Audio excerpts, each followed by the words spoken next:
আমি তোমার সাথে সংসার করব না, আমি তোমাকে তালাক দিব। তালাক দিবি মানে? এতগুলা বছর পর বিদেশ থেকে দেশে আসলো আর তুই আজকে তারে তালাক দিয়ে আসবি মানে? সজীব নামের একটা স্যারের সাথে সম্পর্ক আছে।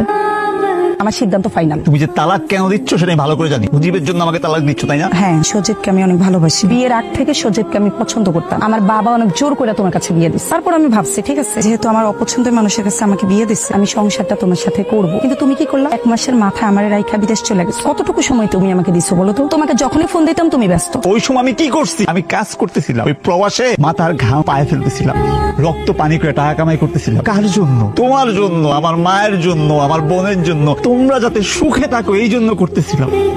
আমি তোমার কেন সময় দিই নাই? তোমাদের সুখের জন্য তো দিই নাই। এটাই কি আমার অপরাধ? তোমাদের সুখের কথা বাবাটাই কি আমার অপরাধ? তুমি যা করছো করছো, আমি সবকিছু মানিয়ে নিচ্ছি। আমি এগুলা কোনোদিন মনে রাখবো না। আমি তোমার কোনোদিন এগুলা নিয়ে কোনো কথা বলবো না। তুমি চলো আমগো বাড়িতে চলো, আমরা আবার ঠিক মতো সংসার করি। আমি তোমার কথা দিতেছি, আমি কোনোদিন সজীব নিয়ে তোমার কোনো কথা বলবো না। আমার ভয় লাগে, পাগলামি করো না। চলো আমার লগে আমগো বাড়িতে চলো। দেখো, আমি তোমাকে বারবার বলছি আমি তো একজনকে ভালোবাসি, আমি তোমাকে ভালোবাসি না। আমি সংসার করলে ওর সাথে করবো, তোমার সাথে না। তুমি কি জোর করে আমার সাথে সংসার করতে পারবা? ঠিক আছে, তুমি আমার তালাক দিবে, এটাই তো ফাইনাল। আমি বিদেশ থেকে যা টাকা পয়সা কামাইছি সব আমি তোমার অ্যাকাউন্টে পাঠাচ্ছি। সব হিসাব নিকাশ তোমার কাছে। তুমি আমার টাকা পয়সা হিসাব নিকাশ বুঝাই দাও, তারপর তুমি তালাক দাও। কিসের টাকা পয়সা? তুমি যে টাকা পয়সা পাঠাইছো সেটা কি একা আমি খাইছি? তোমার মা বোন খাইছে না? না, সব টাকা পয়সা আমি আমার মা বাপ খাওয়াইছি। যে বউ তার স্বামী হিসেবে মানে না, বুঝে না, তুই তার লাগে দেখা করতে গেছিলি? কি করবো কও? কি করবি মানে? তুই হচ্ছিস গিয়া ছেলে। ছেলে মানে স্বর্ণের আংটি।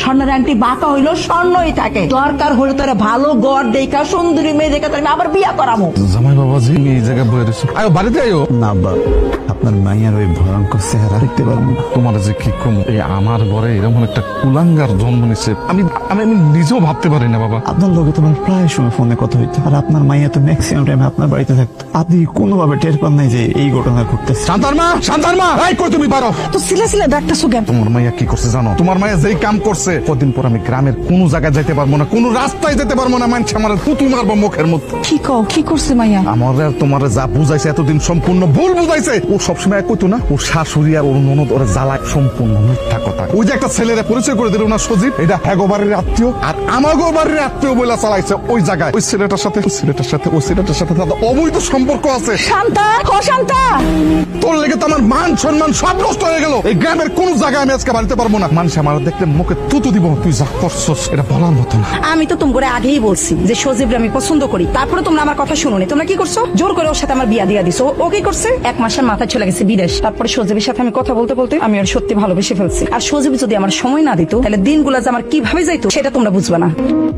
দেখছো তোমার মায়ের কয় কি? এত ভালো একটা ছেলের সাথে যদি তোমার মায়ের সংসার করতে না পারে, দুনিয়ার কোন জায়গায় যায় তোমার মায়ের সংসার করবো? ওই সজীব একটা ফাউল একটা পোলা। ও মাঝে মাঝে চিন্তাই করে। এমন একটা পোলার কথা তোর কইতে তোর লজ্জা করলো না? আমি কারো কোনো কথা শুনবো না। আমার যদি সংসার করতে হয় তাহলে আমি সজীবের সাথে সংসার করবো। কত বড় সাহস! নির্লজ্জ মাইয়া, এই বাপের সামনে দাঁড়ায় এই সমস্ত কথা কইতে তোর লজ্জা করলো না? তোমার মায়েরা বুঝাও যদি সংসার করতে হয় ওই সাহিদের লোকে করবো। এছাড়া দুনিয়ার কারোর সাথে আমি সংসার করতে দেবো না। বুঝাও ভালো করে।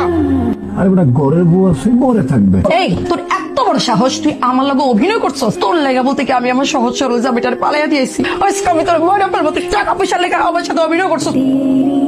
আমার তুমি ক্ষমা করে দাও। আমি জানি আমি অন্যায় করে ফেলছি, অন্যায় না পাপ করে ফেলছি।